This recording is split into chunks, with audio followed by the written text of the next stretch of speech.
Has it been more effective to introduce LNT at certain age levels compared to others? We rely on education related science, social science, that actually demonstrates in many ways, whether it's recycling or math or any other number of subjects. The earlier in life you learn something, the better chance that you will not only more thoroughly grasp the concept, but that you'll actually utilize whatever it may be. So, for example, you teach a 5-year-old how to recycle at school, that child goes home and tells their parents the next time they see their parents throwing something away. So there is enough data that suggests that the earlier in life we reach someone, the better off we are. For Leave No Trace, that's certainly something that we're interested in. The challenge is you're looking at a multi-year, very longitudinal study where you're educating a child at 7 years old. They go through the peak program, but we want to check in with them at 15 and at 21 and at 35 and at 45. Right. So it's certainly something that we would like to see, but intuitively we know that the earlier you reach someone, the better off you are. Particularly, the other piece of that is not only youth, but we find that when we reach a first-time user with Leave No Trace, first time. So, for example, you decide you want to go on a whitewater rafting trip, and you go with an outfitter guide. Mm-hmm. If you get on that raft and the raft guide tells you about Leave No Trace, oftentimes we find that people just absorb that and realize that, well, this is just sort of part of rafting. Yeah. And so if we can reach those first-time users, it's in many ways analogous to reaching youth, because it becomes standard operating procedure. Mm-hmm. So that's why outfitter guide partnerships, for example, are so important for us, because we're reaching so many first-time users. But yeah, that's a great question, and definitely something that's on our radar. Do you see any feasibility of working with like the public school system, creating a nationwide? We've made strides to work in the public school system. The challenge is with No Child Left Behind, competing curriculum. Right. The public school systems are difficult for us to embed curriculum in, unless, for example, you've got a school teacher that is exposed to the peak program somewhere and really finds it interesting and useful and can build it into their curriculum. Mm-hmm. Off and on for the past couple of years, we've worked with some folks at Eastern Washington University in Washington State. Mm-hmm. And what we've tried to do with them, and we've actually had some journal articles published specifically speaking to this, is we've tried to embed Leave No Trace into a national physical education standard. Mm-hmm. The reason is this: in many cases, traditional physical education is not necessarily going by the wayside, but the phys ed suite of things that you think of is growing. So, for example, it's not just team sports; it's not softball and field sports and that kind of thing. It's now climbing walls and mountain biking and kayaking and all these sort of non-traditional phys ed activities, if you will. And the idea is that as those opportunities continue to grow for youth, it presents a tremendous amount of potential to embed Leave No Trace in these things. Mm-hmm. So we have made the case that if we can get this minimum impact, environmental ethics, outdoor stewardship piece built into these existing phys ed offerings that are these non-traditional sorts of outdoor adventure type activities, that is one way that we could get this embedded into the public school system. Mm-hmm. So we've had to be sort of creative about where we go, and perhaps it's built into science, perhaps it's built into some other course or some other offering, but we're trying to find creative ways to get Leave No Trace embedded. Mm-hmm. And that's the real challenge for us, because you've got to have math, you've got to have English, you've got to have the suite of required courses, and where's our fit in those? So there's no question about success or what we could gain from that. It's just a matter of how we best fit it in so that teachers find it useful, they find it that it enriches their students, we find that it is a benefit to them, and that it's easy to implement. Those are the key things. After hearing from the expert, I wanted to see some hands-on learning in action, so I headed to the Colorado Welcome Center, where, despite the cold weather, CSU's Environmental Learning Center was still able to connect kids with nature through an indoor craft day. There I was able to catch up with some Environmental Learning Center employees and hear about their experiences in teaching environmental programs. My name is Nicholas Cainrath. My job here is a staff member. We participate in different educational programs with kids anywhere from like 5-6 years old up until high school students, which we have at ELC or at the Welcome Center here in Fort Collins. Cool. What kind of programs do you do? It's a whole variety of programs that we do. Sometimes we teach the kid about water quality, so we actually have them go out into the streams and take different samples of water and test for nitrogen levels to pH levels. Sometimes we catch bugs, catch different macroinvertebrates in the water. Like, let's see, I think crawdads are a favorite among little kids to catch in the water. Yeah. Do you like catching crawdads? Yeah.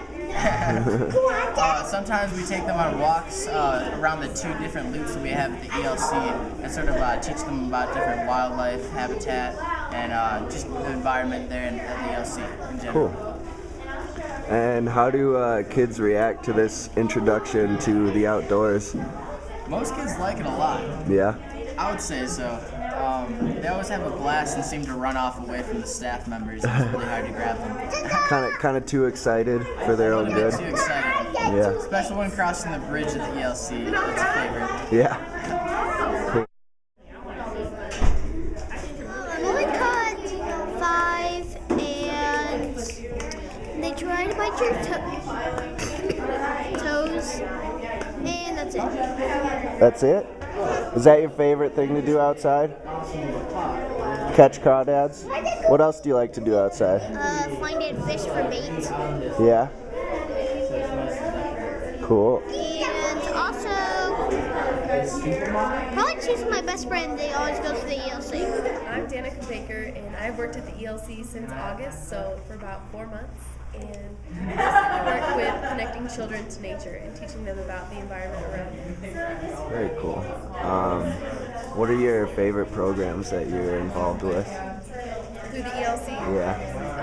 some of my favorite experiences have been the Great School Escapes, when the children don't have school but their parents might still have to work.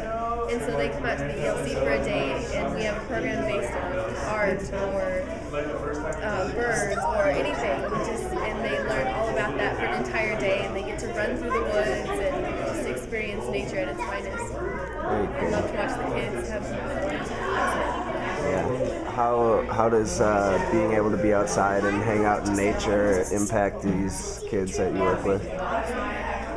I think that being caught up too much inside, I think that they lose sight of the natural world around them, and I think they get caught up in their video games, and they forget how. I think they forget what it's like to go outside and just be one with nature and experience the beauty outside. Through your programs, do you teach them directly, like how to treat nature, like respect nature and things like that? At the ELC, we have one rule: it's respect for self, respect for others, and respect for nature.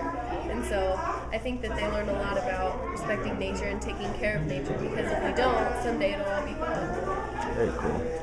Have you had much experience with kids who don't go through programs like this, and how their knowledge of nature compares? I grew up on a farm and ranch in eastern Colorado, and so I grew up like most other farm kids, playing outside all the time, and never once realized that there were kids in the city that never do. And so when I came to Fort Collins to attend college, I started tutoring through the Hispanic Student Alliance, and a lot of those students came and didn't know a lot of the native species here, a lot of native animals or even plants, and that surprised me. And so I think that it's very beneficial for them to be able to go outside and learn about their surroundings.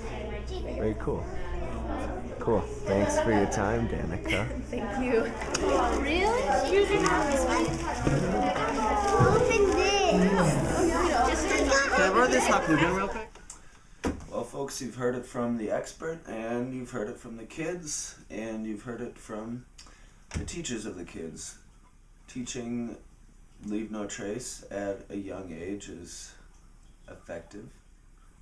As Mr. Lahan said, the earlier you teach it, the better it sticks. There is a means by which to incorporate it into schools through physical education programs or other standard curriculums that it could tie in with. And you heard it from the educators themselves. They've seen kids changed and much happier after experiencing these kinds of programs. When you look at the National Park Service, they had in 2009 roughly about 280 million visitors to the National Park Service. U.S. Forest Service just came out with their recreation visitor data. In 2009, the U.S. Forest Service had about 180 million visits to forest lands. You look at state park systems. The state parks in the U.S. have almost 1 billion visits per year. So if we can get all those people just to do one thing or two things, it's unbelievable potential. Right. And so by pulling youth into that, you basically groom the whole next generation of folks that enjoy the outdoors. They're going to do it in a responsible way. Because at the end, really what's happening is we're all trying to enjoy a finite resource. We're not getting any more open space. We're not getting any more national parks. We're not getting more land base. What we're getting is less of that as population grows, as development grows, and all these sorts of things. So it becomes incumbent upon us to take care of these places because we're not getting any more. Right. So again, youth is definitely a primary focus for us. There's no question about that.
Levitate over cat holes.